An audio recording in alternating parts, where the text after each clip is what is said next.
मोहम्मद बिलाल हमें अपडेट कर रहे थे, आपका बहुत शुक्रिया। रुख करेंगे हैदराबाद का। हैदराबाद में यूसी 125 और यूसी 140 के चेयरमैन और वाइस चेयरमैन के ज़िमनी बल्दियाती इलेक्शन हो रहा है।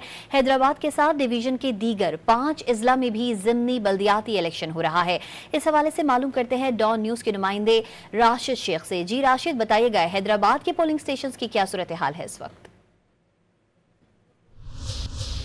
जी बिल्कुल, सिंध भर के मुख्तलिफ अदला में जो है आज ज़मनी बल्दियाती इलेक्शन हो रही है। इस हवाले से हैदराबाद डिवीज़न के 5 अदला जिनमें जो है हैदराबाद की 4 नशिस्तें हैं, टंडो मोहम्मद खान की 2, टंडो लिहार मटियारी और ठट्टा की एक नशिस्त पे जो है इलेक्शन शुरू हो चुकी है। इस हवाले से तमाम तर तैयारियाँ मुकम्मल कर ली गई। इन नशिस्तों पर जो है चेयरमैन, वाइस चेयरमैन और जनरल कौंसिल का इंतखाब होगा। इस हवाले से मुख्तलिफ सियासी पार्टियों के उम्मीदवार जिनमें पाकिस्तान पीपल्स पार्टी, तहरीक इंसाफ, तहरीक लब्बे समय आज़ाद उम्मीदवार जो है वो मध्य मुकाबिल हैं। 45 के करीब उम्मीदवार जो इलेक्शन में हिस्सा ले रहे हैं। इस हवाले से जो है 23 पोलिंग स्टेशन बनाए गए हैं, जबकि जो है 25,000 के करीब मर्दबा खवातीन वोटर अपने हक के राय दही इस्तेमाल करेंगे।